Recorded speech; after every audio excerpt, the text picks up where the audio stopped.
Hello everyone, myself Uday Datrak. I'm planning to teach 100 plus unique web application security issues in just 20 hours, guys.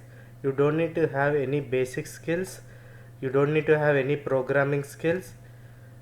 I have already uploaded 60 plus videos, guys. Watch from lesson 0, otherwise, you will understand the lessons but you may not be creative. I will be uploading daily 1 or 2 videos, guys. With this course you can easily get a job on cybersecurity, or you can do bug bounty courses from online, or you can get a job on web application penetration testing.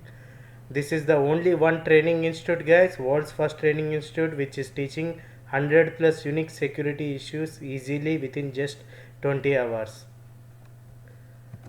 If you like it, please share it on your LinkedIn, Twitter, guys. The more viewers, I'm gonna make like more advanced videos which are for free. So I just want your help in sharing these videos too, guys. Now let's focus on clickjacking, guys. Before going further, we will discuss what is the cross-site request forgery and cross-frame scripting and clickjacking, and when we use these kind of situations. For example, when cross-site request forgery happens, guys, like when this scenario works, the attacker will knows that particular page will have particular parameters and will try to modify the parameter values in an HTML form. He will upload a HTML form in a particular website and he will send it to a victim, right? Cross-site request forgery is nothing but changing the parameter values and trying to attack the victim. Cross-frame scripting, guys, cross-frame scripting is nothing but attacker is trying to load the victim's form pages as an within the iframe. Is not modifying any parameter values, but whenever the victim enters any input fields here, that can be stolen using the JavaScript in the backend. Yes, that is one thing, guys. Now clickjacking. Clickjacking is something like one-click event, guys. That is, let's say we'll talk about LinkedIn, for example, and clickjacking can be checked only on the internal pages, guys. Let's say there is one form, one page here. I logged in into the LinkedIn. Now if I click on the like button, what's happening, guys? It is not asking me yes or no. That's action was completely successful in a click. This is nothing but one click event kind of thing.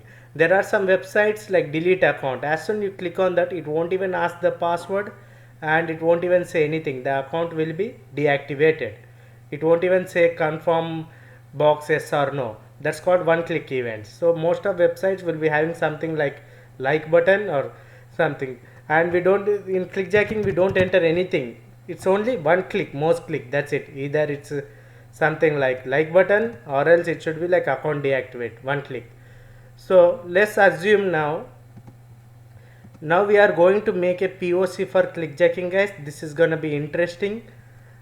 Let's assume this is a LinkedIn page. We logged in into the LinkedIn. Let's assume this is an internal LinkedIn page. Let's assume this is a like button, guys.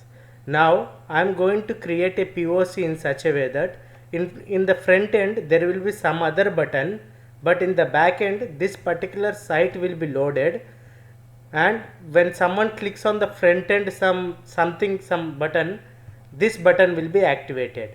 So for a LinkedIn, that could be a like button too, for a Facebook like button too, but at this moment I am showing a POC on this because this is a big button and it can be easily seen, and those Facebook, LinkedIn are fixed against the clickjacking attacks.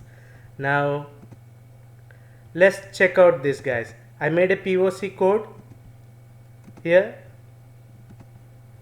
It's not mine, I have been using it from the long before. I edited a lot in the couple of websites before.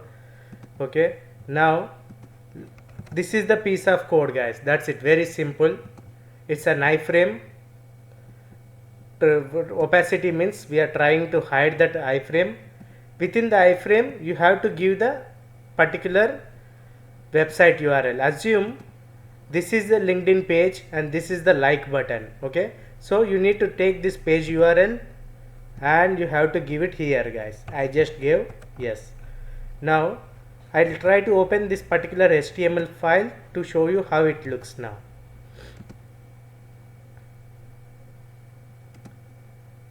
Can you see guys, there is a button called click here, and there is something like get rich now. Okay, and there is a sign up page, sign up text, but it is half hidden, it is not fully hidden guys. I'll show you how to hide it full by at this this is the same site we are loading, but it is half transparent. If I want to make it completely hidden, what I'm gonna do, opacity to 0. Now can you see guys, but the site is still there guys. So now let me make it to 0.5 itself, because I have to make sure that this button, click here button, should be on top of submit button, because as soon I click on that, this will be triggered. In order to do that, we need to focus on 3 things: width, height. These parameters needs to be modified, but luckily this our click here button is just within the same line as submit button, so we don't have to play with any width kind of thing, nothing. So now I'm trying to play with this particular top guys. If you could see sign up button text here, right, as I marked here. Now if I change this value to 50, minus 50, what happens, this sign up will go on the top. Can you see, it went up little up. Now I'll try to play, every time I'll try to give some 50 increment.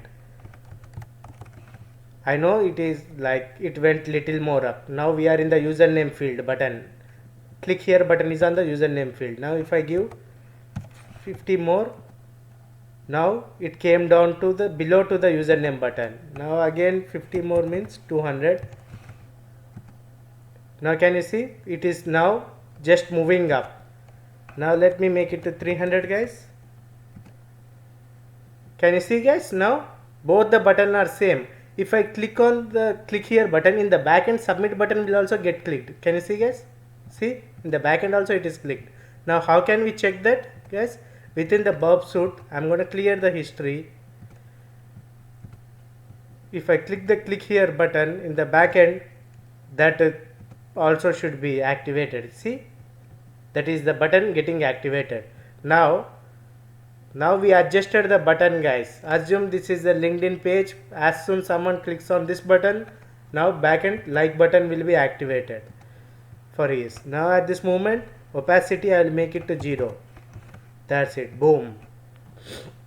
Now if you upload this in your website and if you send it to a victim, and if the victim is logged in into his LinkedIn account or something, and if he clicks this button, you will be getting a likes for whatever the post you have mentioned here, post link guys.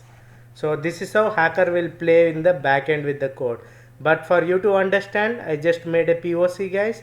POC is not required, but I felt like I should be making at least some optional videos for POC to make our lessons interesting guys.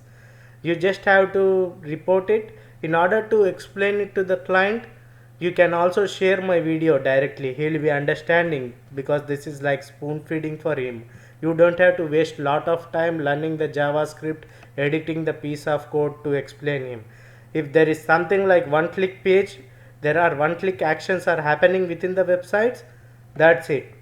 On the page, the hacker will can try to modify. Now since we have hidden, right, after hidden, now let me clear the history. Click here, the backend, this one is happening. So if like for the, what are the 2 conditions for this guys? First thing is victim has to be logged in.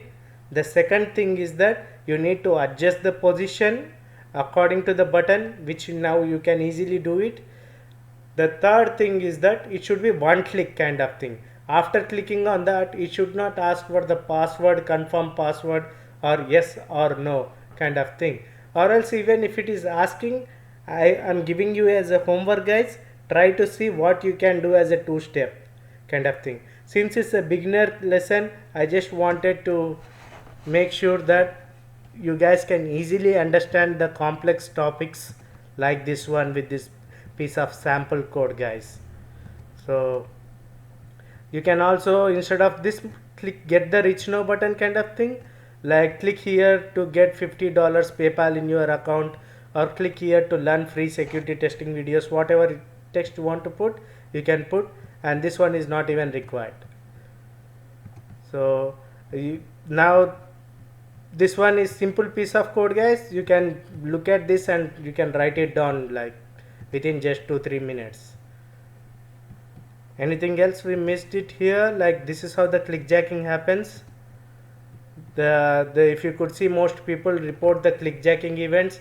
Actually the more 90% of the security professionals whom I worked with, they only report the cross-frame scripting, but for the forms easily, but they don't report for clickjacking, guys. So with this course, from now you can easily report the clickjacking security issues too. This is something. And moreover, next time when you log in into any sensitive website, make sure that, like, if you come across such kind of links, if you are worried to click on that, open the new incognito window, copy that link, paste there. Even though if your website is vulnerable, that incognito window will not be having the session ID of your website, so you are secure. That's it, guys. Thank you.